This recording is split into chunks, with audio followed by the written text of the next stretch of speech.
Bab 359 Potensi. Diunggah oleh Baca Suara. Jangan lupa like dan subscribe, agar kami semangat unggah lebih banyak. ELEANORLEYWIN. Terowongan panjang antara Gua Suaka dan Gua Kecil Tetua Rinia kosong dan tidak memiliki kehidupan.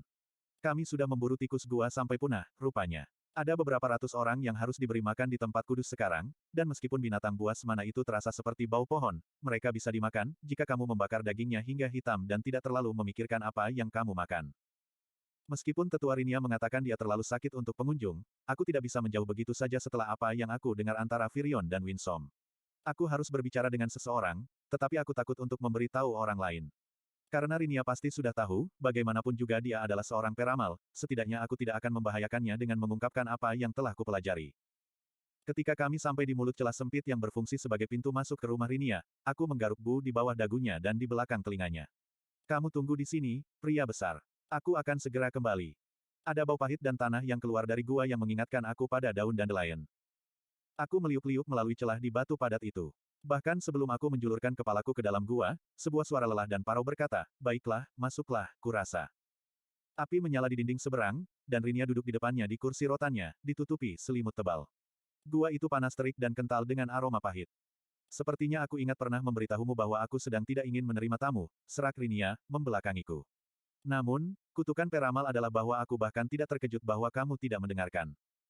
Aku melihat sekeliling gua sebelum menjawab. Selain ceruk alami di mana api Rinia berkobar, dia memiliki meja kotak-kotak kecil yang dilapisi batu, lemari besar di satu dinding, dan meja batu rendah yang ditutupi stek dan tanaman bubur, kemungkinan untuk menyeduh apapun yang menggelegak. Jauh di panci di atas apinya.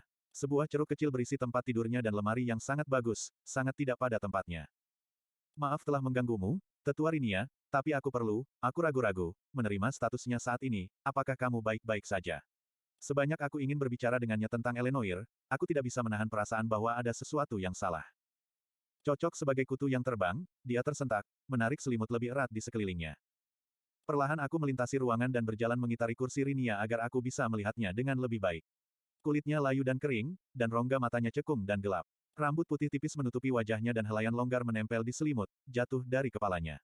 Namun, yang paling mengejutkan adalah matanya, mereka menatap api, putih susu dan tidak bisa melihat. "Rinia," aku memulai, tapi tenggorokanku tercekat dan aku harus berhenti sejenak dan menenangkan diri. "Mengapa? Apa yang telah kamu lihat?" "Nak," katanya, suaranya rendah dan parau. "Selalu mencari." Aku berlutut di depannya dan meraih tangannya di kedua tanganku, mencondongkan tubuh ke depan untuk meletakkan pipiku di atasnya. Kulitnya kering seperti perkamen dan sangat dingin mengingat panas terik di dalam gua. Untuk apa? Apa yang mungkin sepadan dengan ini? Petik 2. Semuanya seimbang, sekarang. Rumahku, Eleanor, Rinia terdiam, tangannya bergerak-gerak lemah di pipiku. Itu baru permulaan. Di Catian, Alakrian, manusia, elf, atau kurcaci, kayu api. Rumah kita, seluruh dunia kita, akan terbakar kecuali aku melihat. "Melihat apa?" Aku bertanya setelah jeda yang lama. "Apa yang sedang kamu cari?" "Semuanya," bisiknya. Kami duduk di sana dalam keheningan untuk waktu yang lama, dan aku berpikir sejenak bahwa dia tertidur. Pikiran aku terasa mati rasa, dan aku menyadari bahwa aku tidak benar-benar percaya Firion atau Rinia ketika mereka berbicara tentang dia sakit. Melihatnya sekarang, dia seperti hantu dirinya sendiri, nyaris tidak melekat pada kehidupan. Mau tak mau aku bertanya-tanya berapa banyak dia pasti menggunakan kekuatannya untuk menurun begitu cepat. "Rumah kita, seluruh dunia kita, akan terbakar." Sebuah getaran menjalari aku ketika kata-kata itu bergema di pikiran aku. "Apa yang dapat aku?" tanyaku, suaraku keluar dari bibirku lebih dari sekadar bisikan. "Berada di tempat yang tepat pada waktu yang tepat," jawab Rinia membuatku terlonjak. Aku menjauh dari api dan duduk di lantai dengan kaki bersilang, menatap wajah kasar Rinia. Di mana tempat yang tepat, dan kapan waktu yang tepat? Itu selalu pertanyaannya, jawabnya samar. Jantungku berdegup kencang di dadaku. Aku membenci permainan ini, tetapi merasa lebih kasihan pada wanita tua itu daripada frustrasi. Lebih jelas dari sebelumnya bahwa dia benar-benar berusaha membantu. Ini ada hubungannya dengan apa yang Firion dan Winsome sembunyikan, bukan? Dia berbalik, menggeser tubuhnya di bawah selimut kepaduan suara yang muncul dan berderit. "Jangan ikut campur, nak. Ini adalah situasi yang rumit. Insting kamu dalam hal ini benar, simpan saja untuk diri kamu sendiri. Apapun yang kita pikirkan tentang apa yang telah dilakukan, bertarung melawan Firion sekarang hanya mengarah pada malapetaka. Kami berdua tahu kamu tidak perlu datang menemui aku untuk menegaskan hal itu." Petik 2. Apakah aku berjuang melawan keinginan untuk menekannya pada apa yang dia ketahui dan kapan? Sepertinya itu selalu berakhir dengan aku merasa sangat kecewa. Tapi ketegangan menumpuk di dalam diriku sampai kata-kata itu keluar begitu saja. Apakah kamu tahu apa yang akan terjadi pada Tesia, padaku, ketika aku bertanya padamu tentang misi itu? Dia tertawa terbahak-bahak yang dengan cepat berubah menjadi batuk.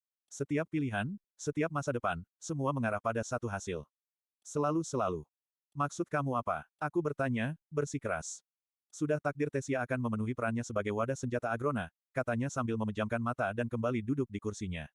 Yang bisa aku lakukan hanyalah berusaha mengatur keadaan paling positif di mana itu akan terjadi. Kau bisa saja mengatakannya. Kamu bisa mengatakan kepada aku bahwa tes tidak boleh pergi. Virion akan menghentikannya, dia. Di masa depan yang kamu gambarkan, bentaknya, karavan budak diselamatkan, tetapi Curtis Glider memilih untuk tidak pergi ke Edelholm dan menyelamatkan sisa elf yang ditahan di sana. Salah satu wanita muda itu, sambil memohon tuan barunya untuk tidak menodai dirinya, menawarkan sepotong pengetahuan, satu-satunya hal yang dia miliki, nama seorang pria yang telah membantu orang lain melarikan diri dari Alakrians. Mereka menemukannya. Kemudian mereka menemukan kita. Banyak dari kita mati. Dan Tesia tetap diambil, Rinia menyelesaikan dengan getir. Lalu bagaimana dengan Arthur? Mengapa memberitahunya untuk tidak membiarkan Alakrians memilikinya? Tanyaku, suaraku sedikit serak saat menyebut nama kakakku. Kenapa dia harus, aku tersedak kalimat itu, berpaling dari yang lebih tua untuk menyembunyikan air mataku. Karena ini belum waktunya, desahnya. Aku menatapnya, air mataku mengering secepat mereka muncul ketika kemarahan dengan cepat mengambil alih.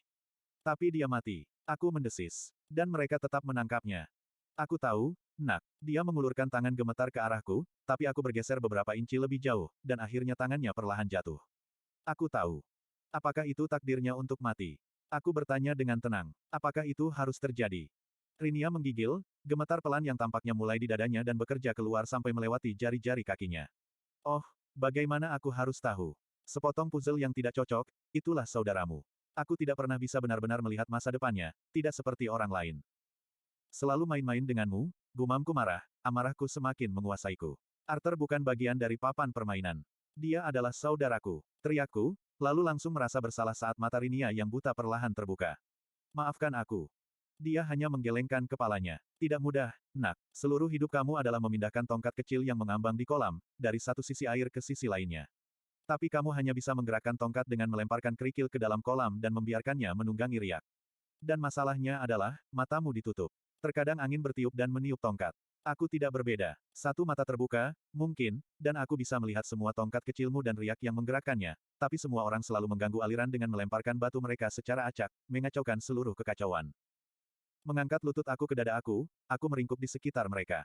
Mataku panas, tenggorokanku bengkak, tapi aku tidak membiarkan air mata jatuh lagi. Aku menggertakkan gigiku dan mencubit diriku sendiri. Air mata yang tertahan bukan untuk kakakku, atau Tesia, atau bahkan diriku sendiri. Itu semua orang, segalanya. Kesedihan yang mengakar telah menyelimutiku, dingin dan entah bagaimana menghibur, seperti selimut salju. Aku merasakan tekanan, dorongan untuk melakukan sesuatu, untuk melawan dan mengubah banyak hal, memudar. Masalah dunia begitu besar, tidak ada lagi yang bisa aku lakukan untuk menyelamatkannya. Kesadaran bahwa aku bisa melepaskannya memberi aku semacam kedamaian. Tapi aku tidak ingin putus asa.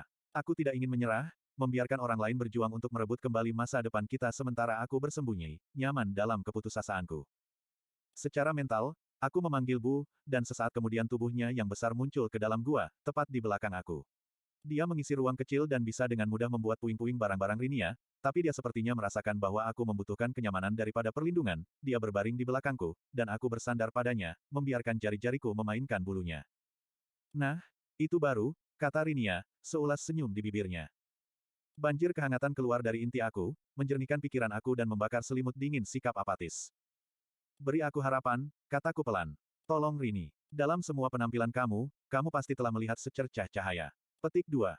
Wanita tua itu mendorong selimut ke samping, membiarkannya jatuh ke lantai. Aku berani bersumpah aku bisa mendengar tulang-tulangnya berderit saat dia mulai berdiri, tetapi ketika aku bergerak untuk membantunya, dia melambaikan tanganku kembali. Setelah bebas dari kursi, dia mengambil beberapa langkah lambat dan terseok-seok ke arahku, sampai dia bisa meletakkan tangannya di punggung Bu. Dengan sangat hati-hati, peramal tua itu mulai menurunkan dirinya di sampingku. Rinia, kamu tidak seharusnya. Jangan bayangkan kau bisa memberitahuku apa yang harus atau tidak boleh kulakukan, nak, bentaknya. Aku membantu membimbingnya sebaik mungkin, sampai dia beristirahat di tanah di sebelah aku, punggungnya bersandar di sisi Bu, sama seperti aku. Harapan tidak selalu merupakan hal yang baik, katanya, sedikit terengah-engah. Ketika hilang, itu bisa mematahkan semangat seseorang. Ketika salah, itu mungkin membuat orang tidak menjaga diri mereka sendiri. Kalau begitu beri aku harapan yang nyata, kataku, meraih tangannya lagi dan meremasnya dengan sangat lembut. Rinia bersandar ke samping sehingga kepalanya bersandar di bahuku.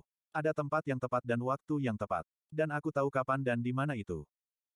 Aku tinggal bersama nenek Rinia selama beberapa jam lagi, akhirnya membantunya kembali ke kursinya, mengambilkan semangkuk sup, dan mengenang saat-saat ketika ibu, ayah, dan aku bersembunyi bersamanya di gua rahasia yang berbeda.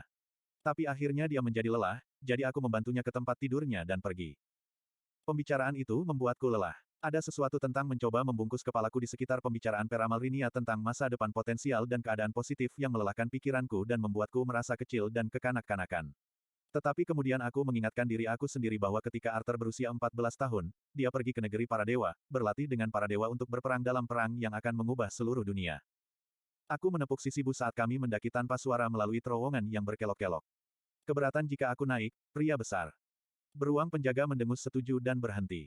Aku menyingkir ke punggungnya dan mencondongkan tubuh ke depan untuk mengistirahatkan kepalaku di lengan bawahku, membiarkan diriku melayang di atas tubuhnya yang lebar. Apapun yang terjadi, kita akan selalu saling menjaga, kan Bu? Gerutuan lain. Sama seperti Arthur dan Sylvie, bersama sampai akhir. Dia gusar melihat perbandingan itu, membuatku tertawa. Bu tidak membutuhkan bimbingan apapun dariku untuk menemukan tempat perlindungan, jadi aku memejamkan mata dan mengulang percakapanku dengan Rinia. Sudah lama tertunda, dan aku senang telah meninggalkannya dengan hubungan positif. Melihatnya membuatku menyadari betapa sedikitnya waktu yang tersisa. Aku berharap dia bisa memberitahu aku lebih banyak tentang tempat dan waktu yang tepat yang terus dia bicarakan. Jika dia menyelinap pergi sebelum waktunya tiba, aku hanya bisa percaya bahwa dia tahu kapan akhirnya akan tiba. Tetua Rini. Begitu anak Liwin dan binatang buasnya akhirnya pergi, aku kembali ke pekerjaanku. Berbaring di tempat tidur, aku tidak menatap apapun, mata fisik aku sekarang tidak berguna. Tapi itu tidak masalah. Hanya mata ketiga aku yang dibutuhkan, yang bisa melihat di luar sini dan sekarang untuk apa yang bisa terjadi. Inti aku sakit ketika aku meraih mana, dan aku berjuang untuk membangun kekuatan yang cukup untuk merapal mantra. Tubuh tua terkutuk, aku mengutuk diriku sendiri. Tetapi aku tahu bahwa, sebenarnya, tubuh fisik aku telah bersatu jauh lebih lama dari yang seharusnya. Kakak perempuankulah yang mempelajari ramuan yang bisa memperkuat tubuh kami, bahkan saat kekuatan hidup kami memudar. Terlambat untuk melakukan banyak hal baik bagi dirinya sendiri, tetapi kemudian, bahkan di tengah upayanya yang berapi-api untuk menyelamatkan nyawa Firion, dia tidak pernah memaksakan dirinya seperti yang kulakukan sekarang. Kukirim ucapan terima kasih dalam diam padanya, dimanapun arwahnya bersemayam di alam baka. Aku belum bisa memastikan apakah usahaku akan membuat perbedaan pada akhirnya, tapi aku mendapatkan waktu berbulan-bulan untuk melihat berkat ramuan yang masih menggelegak di atas api kecilku. Slot iklan. Kamu bisa pasang iklanmu di sini. Casting site, aku merasa diri aku rileks saat mata ketiga terbuka dalam roh aku.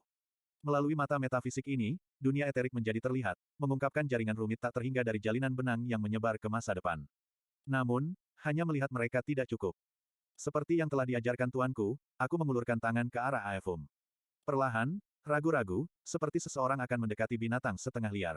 Tapi ketertarikanku pada Aefum yang memberiku kekuatan peramalku, dan seperti ribuan kali sebelumnya, Ether bereaksi, melayang ke mata ketigaku dan menghubungkan pikiranku dengan permadani kemungkinan masa depan yang terbentang di hadapanku. Aku mengabaikan cara mereka semua memotong pada titik yang sama. Sekarang di mana aku? Memilih utas, aku memetiknya. Itu menarik kembali, menarik kesadaranku di sepanjang garis waktu yang diwakilinya. Ketika aku tidak menyukai apa yang aku lihat, aku menemukan utas bercabang dan mencabutnya. Itu bahkan lebih buruk. Aku tahu di mana aku harus berada, dan kapan. Tapi ada lebih dari sekedar berada di tempat yang tepat pada waktu yang tepat, terlepas dari apa yang aku katakan kepada Eli. Perjalanan itu sama pentingnya dengan tujuan. Yang hanya membuatnya semakin frustasi untuk mengetahui bahwa aku kehabisan waktu. Sambil mendesah gemetar, aku memilih utas berikutnya, lalu utas berikutnya, dan berikutnya setelah itu. ELEANORLEYWIN. Aku terbangun dari tidur aku oleh sensasi jatuh, seperti tersandung dalam mimpi. Terowongan itu berkabut dan udaranya memiliki bau yang sangat menyengat dan manis yang membuat perutku sesak dan kepalaku pusing. Tanyaku, lidahku terbata-bata karena nama yang familiar itu. Apa itu? Pikiranku lambat karena tidur siang, dan aku tidak bisa membangunkan diriku, tapi aku yakin ada yang tidak beres dengan Bu. Dia berjalan lamban, mengambil napas dalam-dalam, mendengus, susah payah. Ikatan aku mengeluarkan rengekan gugup. Aku menepuk lehernya dan berkata, "Hei, itu hanya kabut, Bu, kita." Aku menghirup udara lagi. Kabut. Menutup mataku, aku fokus pada binatang buas yang bersembunyi di inti manaku, yang sekarang berwarna oranye gelap. Menjangkau diri aku sendiri, aku mendorong surat wasiat, menyalakannya dan menerima semburan bau dan suara dari indera aku yang ditingkatkan. Terowongan itu lembab dan sedikit berbau busuk. Kesturi berat Bu ada di mana-mana, seperti bau busuk yang ditinggalkan oleh tikus-tikus gua yang dulu tinggal di sini, tetapi bau busuk kabut menutupi segalanya. Terowongan itu hampir seluruhnya sunyi. Di suatu tempat di bawahku, aku hanya bisa mendengar derai air yang samar-samar menetes dari atap gua dan menciprat ke kolam yang dangkal, tetapi satu-satunya suara lain adalah langkah Bu yang tidak rata, langkah-langkah kasar, dan detak jantungku sendiri yang lambat. Bu melewatkan langkah lain, mengirimkan sentakan tidak nyaman ke perutku. Aku meraih busurku, tapi tidak bisa melepaskannya dari punggungku. Salah satu kaki Bu menyerah, dan aku terjatuh hingga mendarat dengan keras di tanah. Aku tahu bahwa itu seharusnya menyakitkan, tetapi yang bisa aku rasakan hanyalah keinginan yang luar biasa untuk memejamkan mata. Rahang kuat Bu menutup di bagian belakang kemejaku dan dia mulai menyeretku, tetapi bahkan melalui indraku yang berkabut, aku bisa mendengar napasnya yang terengah-engah. Aku tertawa terbahak-bahak mendengar suaraku sendiri, cadel dan konyol. Aku tahu aku seharusnya takut, tapi sungguh, aku hanya merasa seperti pergi untuk tidur. Bu melepaskanku, mengeluarkan geraman peringatan. Aku baru saja berhasil memutar kepala aku cukup untuk melihat ke bawah terowongan, di mana aku bisa melihat dua siluet mendekat. Wajah mereka tertutup, atau mungkin itu hanya mataku yang kabur. Tenang, orang besar, kata salah satu siluet, suara mereka teredam oleh kain. Bu meraung dan menerjang, cakar besarnya menebas dengan mabuk ke arah sosok-sosok itu. Mereka menghindar, tapi aku mendengar napas mendesis dan kutukan. Kau, tangkap mereka, Bo, umpatku. Bu meluncur ke depan dan tersandung di tanah sambil mengayunkan cakarnya. Dia mengeluarkan gerutuan rendah yang kukira ketakutan, lalu semuanya menjadi gelap. Melalui kegelapan, aku bisa mendengar langkah kaki mendekat. Jangan main-main denganku, gumamku lemah. Lengan yang kuat mengangkatku seperti aku masih bayi. Liwin. Sebuah suara, lembut dan sedih, bergema dari kegelapan yang mengelilingiku. Maaf, Eleanor. Mataku mengerjap, atau setidaknya kupikir begitu. Semuanya abu-abu dan kabur. Kepalaku terasa seperti penuh sarang laba-laba, dan mulut serta tenggorokanku sangat kering hingga terasa sakit. Aku mengerjap lagi beberapa kali, perlahan. Mama. Aku terkikik mendengar suaraku sendiri, yang serak seperti katak tua yang gemuk. Suara itu menghilang seketika saat napasku tertahan di dadaku, dan aku menyadari dengan jelas bahwa sesuatu yang sangat buruk telah terjadi. Mama, ayah. Sebuah bayangan bergerak melintasi penglihatan kaburku dan suara-suara kacau mengalir di otakku. Aku tidak bisa memahami mereka. Kakak, saudara laki-laki. Suara-suara itu berbicara omong kosong, dan salah satu sosok itu mendekat. Aku mengangkat tanganku untuk menangkisnya dan dikejutkan oleh gemerincing logam dan sensasi dingin di pergelangan tanganku. Kawan. Semuanya kembali padaku, memaksaku terkesiap. Ayah dan saudara laki-laki aku sudah meninggal. Rinia, gasnya, Bu. Teriakku, tidak berusaha menyembunyikan kepanikanku. Dia seharusnya bersamaku, aku tahu. Dia harus berteleportasi ke aku, berada tepat di samping aku. Apa yang kamu lakukan pada Bu? Aku mulai menangis. Tangan yang kuat menekan bahuku. Sebuah wajah berada tepat di depanku, awalnya buram, lalu samar-samar familiar, lalu. Albold. Tolong tenang, Ellie, katanya tegas, melepaskan bahuku. Bu tidak terluka, meskipun aku tidak bisa mengatakan hal yang sama untuk kita. Kami meninggalkannya di terowongan. Aku lebih suka melakukan ini dengan cara yang berbeda, tetapi kita harus tahu apa yang kamu ketahui. Apa? Aku menggelengkan kepalaku, mencoba membersihkan sarang laba-laba terakhir. Kamu menyerangku. Aku menatapnya dengan tatapan menuduh. Sosok kedua muncul untuk meletakkan tangannya di bahu Albold. Tudung elf kurus itu masih terbuka, tapi kain yang menutupi wajahnya telah dilepas. Kita membutuhkan kebenaran, Eleanor. Kami tidak berpikir kamu akan memberitahu kami kecuali kamu tidak punya pilihan. Petik 2. Ferit kamu brengsek. Aku membentak. Mencondongkan tubuh ke belakang, aku berteriak, Bu, tolong. Albold berlutut di depanku dan meraih borgol yang mengikat kedua tanganku. Dia memberikan sentakan tajam yang membuat bahu dan sikuku terasa tidak nyaman. Matanya, tidak berwarna di gua yang gelap, menjepitku seperti anak panah. Cukup, Ellie. Kami mengambil langkah-langkah untuk memastikan bahwa binatang kamu tidak bisa mengikuti kami. Manset penekan mana itu seharusnya. Pop. Raungan seperti tanah dan batu yang terkoyak meledak tepat di sampingku, dan Albold terlempar ke belakang melintasi gua, membanting keras ke batu bergerigi. Sebuah dinding berbulu bergerak di depanku, terengah-engah, dan menggeram karena marah dan takut. Sebuah penghalang air yang tebal muncul dengan suara mendesing dan membelah gua, memisahkan Bu dan aku dari Albold dan Ferit, meskipun aku hanya bisa melihat tepian di sekitar tubuh besar Bu. Suara Ferit teredam saat dia berteriak, Eleanor, tolong, dengarkan. Kami tidak akan menyakitimu, kami hanya perlu bicara. Cara bicaramu lucu, aku balas membentak. Bu menoleh untuk melihatku, memastikan aku baik-baik saja. Aku mengangkat rantai. Dengan mendengus kesal, dia menggigit mereka, menghancurkan mata rantai logam yang disihir seperti tulang-tulang tua. Sihir penekan menghilang, dan aku merasakan inti aku berdenyut hidup kembali. Kami harus yakin, kata Ferit putus asa. Dengan segala sesuatu yang dipertaruhkan, kami tidak dapat meminta kamu untuk mengabaikan kami atau memberitahu kami bahwa kamu tidak dapat mendiskusikannya.